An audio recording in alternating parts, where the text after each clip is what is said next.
Hello students, अस्सलाम वालेकुम।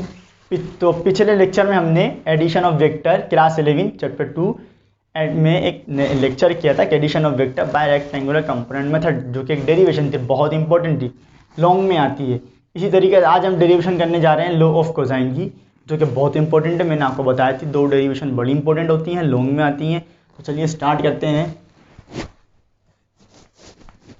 लेकिन स्टूडेंट्स एक बात आप समझ लीजिए, पहले डेरिवेशन को करने से पहले देखिए, if a vector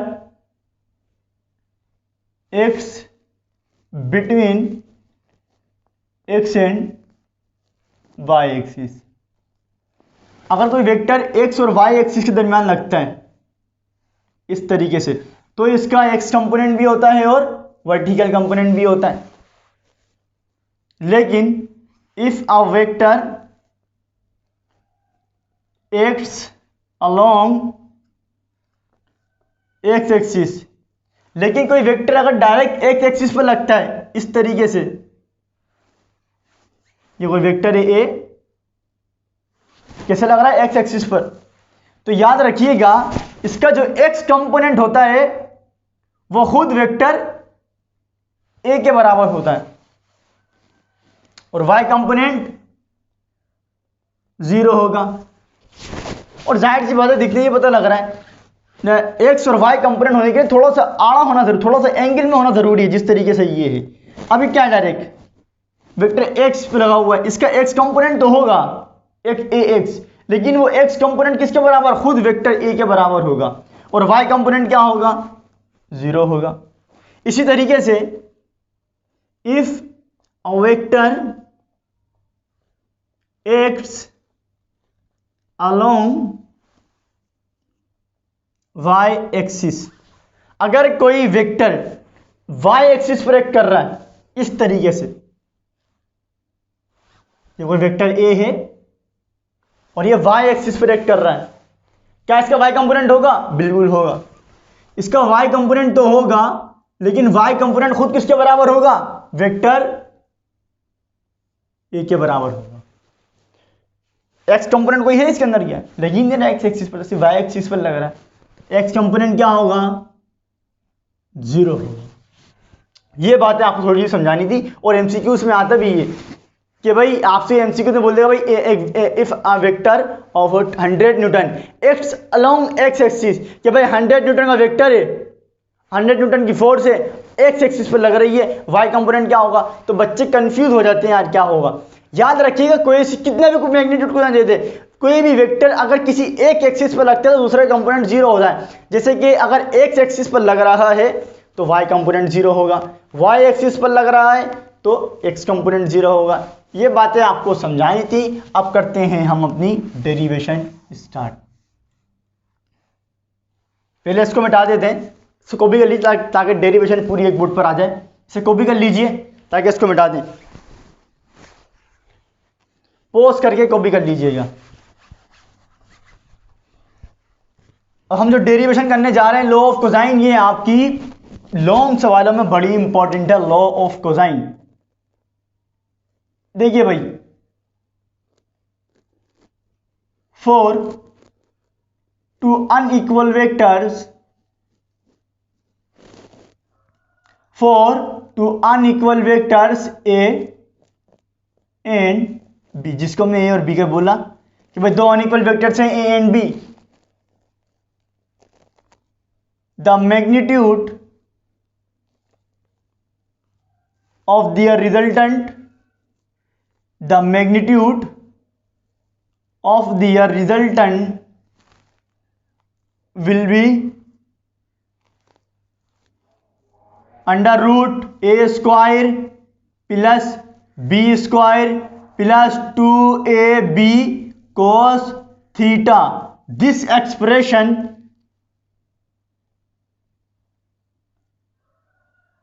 expression is called law of cosine।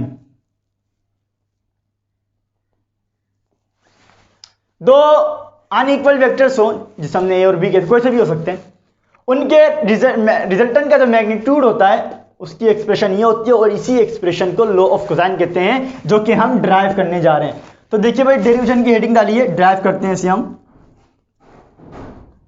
Derivation की हेडिंग डालिए आप, और देखिए इसको लॉ ऑफ कोसाइन को ड्राइव करने के लिए हम दो वेक्टर्स को कंसीडर करेंगे, दो अनइक्वल वेक्टर्स को कंसीडर करेंगे। तो स्टार्ट करते हैं। Consider two unequal vectors, consider two unequal vectors A and B. दो अनइक्वल वेक्टर्स को हमने कंसीडर किया, A and B, which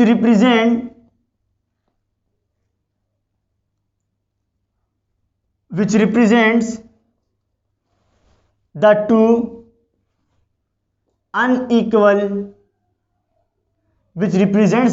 unequal sides of parallelogram.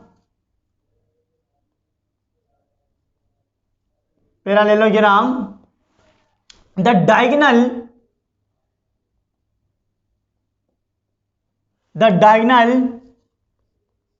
of their resultant represents the diagonal of the parallelogram.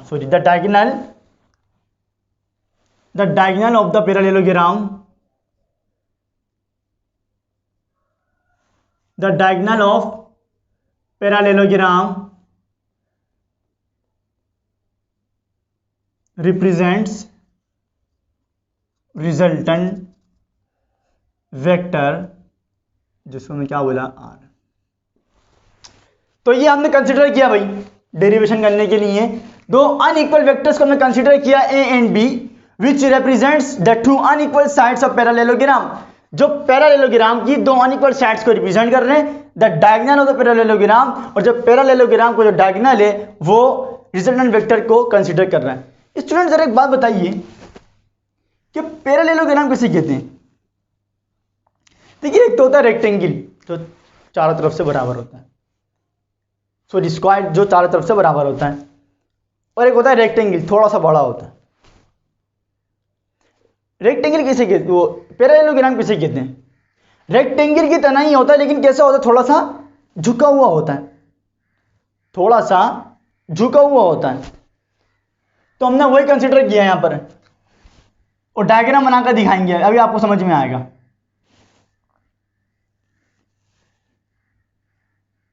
ये x axis, ये Y axis.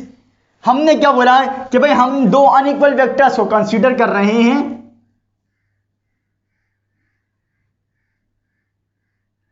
एक vector ये रहा, ये वेक्टर ए है, ये वेक्टर ए है, ये वेक्टर ए है भाई, और ये वेक्टर बी है। हमने बोला कि भाई हमने दो अनइक्वल वेक्टर्स को कंसीडर किया है, जो दो पैरेललोग्राम्स की दो अपोजिट साइड को रिप्रेजेंट कर रहा है। हमने बोला भाई एक वेक्टर ये ए है, एक वेक्टर बी है, इसका फ्री वेक्टर अगर हम बनाएं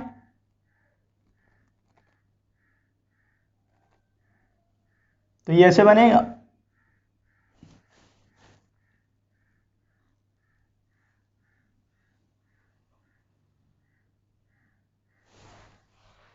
हमने क्या बोला कि भाई हमने दो अनइक्वल वेक्टर्स को कंसीडर किया है, A and B, which represents the two unequal sides, दो two unequal sides of parallelogram. हमने दो अनइक्वल वेक्टर्स को कंसीडर किया है, हमने दो अनइक्वल वेक्टर्स को कंसीडर किया जो कि पैरेललोग्राम की दो अपोजिट साइड को रिप्रेजेंट कर रहे हैं। ठीक है, फिर हमने क्या बोला था? Diagonal of the parallelogram. देखिए इसको कहते हैं डायगोनल।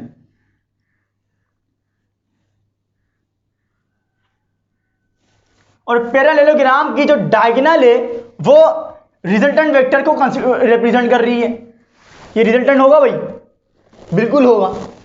ये हमने बोला कि भाई हमने दो अनइक्वल वेक्टर्स को कंसीडर किया जो कि पैरेललोग्राम की दो अपोजिट साइड को रिप्रेजेंट कर रहे हैं। ये एक वेक्टर ए, ये वेक्टर बी, ये दो अपोजिट साइड्स हैं भाई, ये दो अनइक्वल साइड्स हैं, ये अलग है, ये अलग है, दो अनइक्वल साइड्स को रिप्रेजेंट कर रहे हैं और इनकी जो डायगोनल है वो रिजल्टेंट को रिप्रेजेंट कर रही है। और रिजल्टेंट किसके बराबर होगा भाई? अरे भाई वेक्टर की एडिशन से जो सम होता है वो किसके बराबर होता है? वेक्टर के सम के, ए प्लस बी, यही होगा, बिल्कुल होगा।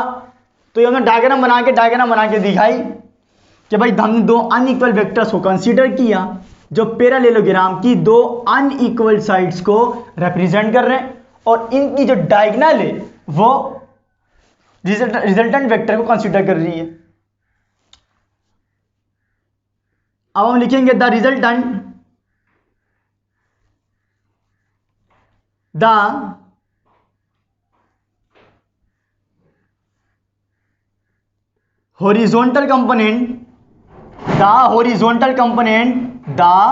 horizontal component of resultant will be, कि भाई रिजल्टेंट का हॉरिजॉन्टल कंपोनेंट क्या होगा? देखिए ये वेक्टर ए है, ये कैसे लग रहा है? एक्स एक्सिस पर। इसका रिजल्टेंट हॉरिजॉन्टल कंपोनेंट ए एक्स किसके बराबर होगा? अभी बताया था मैंने शुरू में ही, ए के डायरेक्ट एक्स अलग एक्स एक्सिस पर लग रहा है ये, तो इसका एक्स कंपोनेंट तो होगा लेकिन डायरेक्ट ए के बराबर होगा। क्या बी के कंपोनेंट्स होंगे? बिल्कुल होंगे। थोड़ा सा कंपोनेंट्स वाई और एक कंपोनेंट दोनों के लिए थोड़ा सा झुका होना जरूरी है, बिल्कुल होंगे इसके। ये रे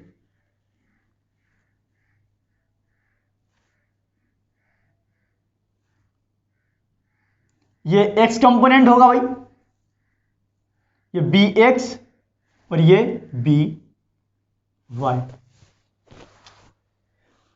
तो हमने बोला कि भाई रिजल्टेंट जो हमने हासिल किया है इसका जो हॉरिजॉन्टल कंपोनेंट होगा वो क्या होगा? तो देखिए भाई आर एक्स ये किसके बराबर होगा? ए एक्स प्लस बी एक्स, ऐसा ही होगा, बिल्कुल होगा। अरे भाई रिजल्टेंट किसके बराबर है? ए प्लस बी, और ये रिजल्टेंट हमने हासिल किया। कंपोनेंट कैसे बनाते हैं? रिजल्टेंट के भी हमने क्या किया? परपेंडिकुलर लाइन ड्रॉ की। तो रिजल्टेंट इसका जो एक्स कंपोनेंट होगा किसके बराबर होगा? ए x plus B x, A x plus B x.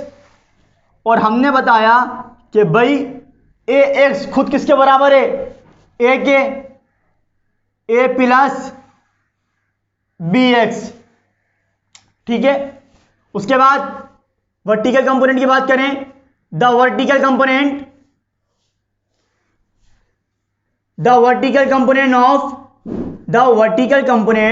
Of resultant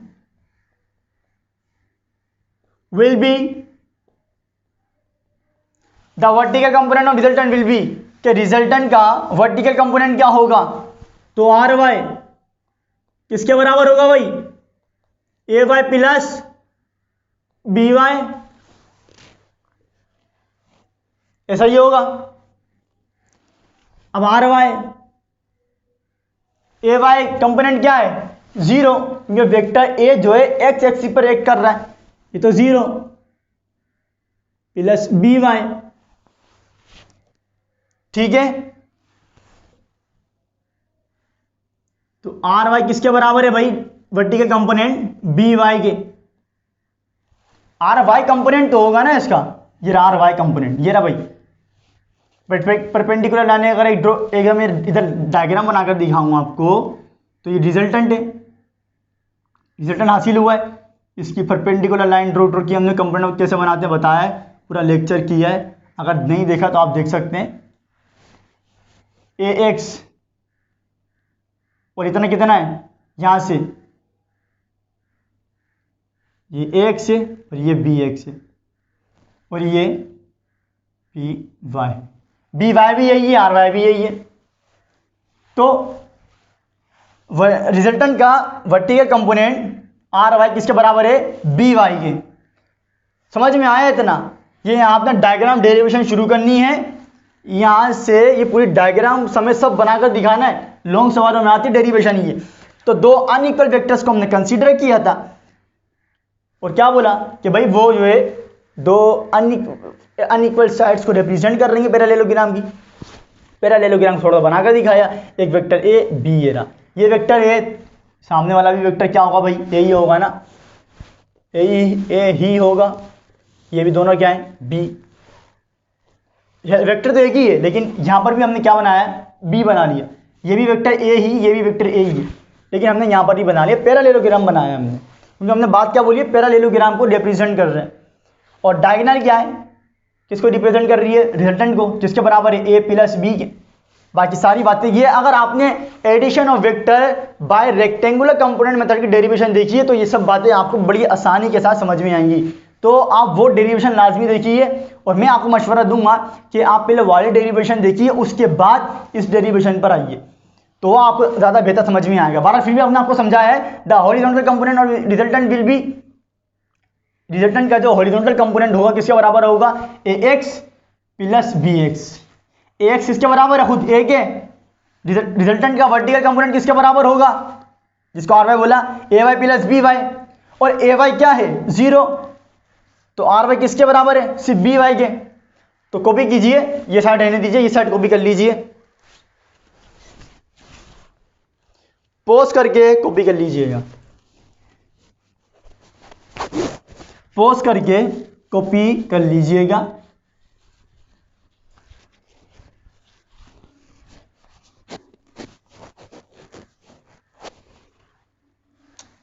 the magnitude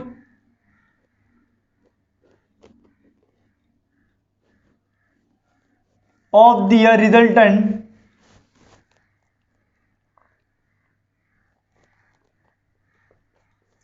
will be, कि भाई अब जो हमने डेरिवेशन ड्राइव करने जा रहे हैं, अब वो ये तो पूरी ड्राइव कर रहे थे, अब से हमारा काम शुरू हो गया है।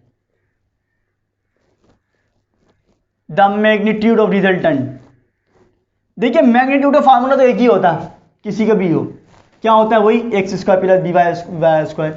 तो रिजल्टेंट का मैग्नीट्यूड निकालना है तो किसके बराबर होगा, R X square plus R Y square.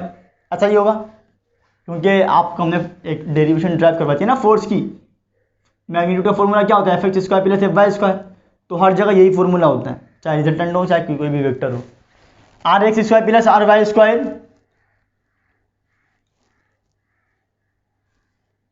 हाँ भाई, आर एक्स इसके बराबर है ए प्लस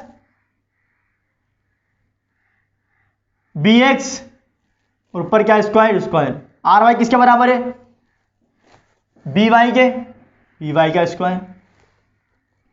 इस पे क्या, पहले आप इसको लिख लीजिए,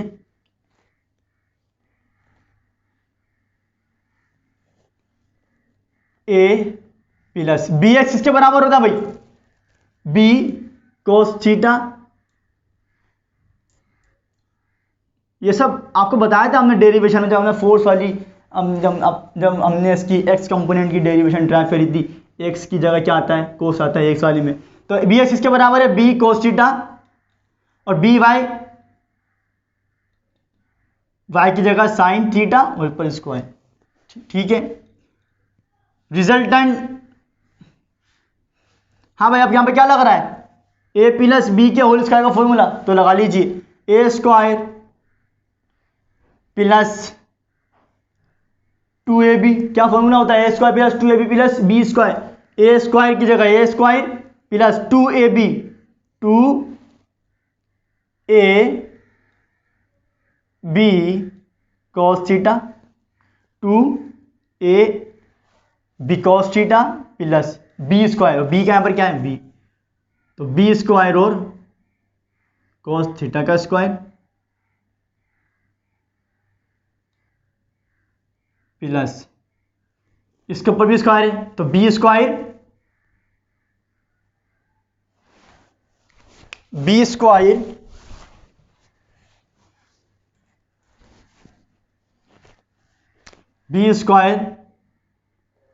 साइन स्क्वायर थीटा, ठीक है। इसके ऊपर स्क्वायर था B square sine square theta, ये थोड़ा सा मैंने मिटा दिया है, आपने कॉपी कर लिया होगा, मिटा दीजिए आप इसको, कॉपी कर लीजिएगा इसको ना। बस आपको हमने डेरिवेशन तो स्टार्ट करा, मैग्नीट्यूड की लिखना तो स्टार्ट कर दिया ना, तो आप इसको जो है मिटा ही देता हूँ ताकि आसानी हो लिखने में, ठीक है भाई। अब क्या करेंगे भाई कि रिजल्टेंट, हाँ भाई ये सब कर लिया हमने, सारा काम फॉर्मूला लगाया, छोटी छोटी बातें तो आपको पता होंगी, बताने की जरूरत भी नहीं है, ठीक है भाई। A square plus 2ab cos theta, यहां से क्या कॉमन लेंगे, यहां से हम कॉमन ले लेंगे बी स्क्वायर, तो अंदर क्या बचेगा कोस square theta plus sine square theta, और साइड में हमारा दे दीजिए कि भाई कोस square theta plus sine square theta किसके बराबर होता है 1 के, तो ठीक है भाई 1 के बराबर होता है, 1 रख देते हैं।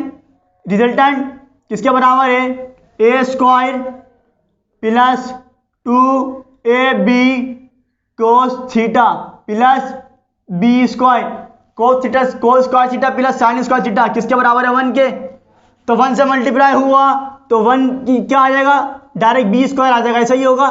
और ये आपकी यहां पर डेरिवेशन भी डेराइव हो गई, 2ab cos theta plus B square, और ये आपकी लॉ ऑफ कोसाइन डेराइव हो गई है।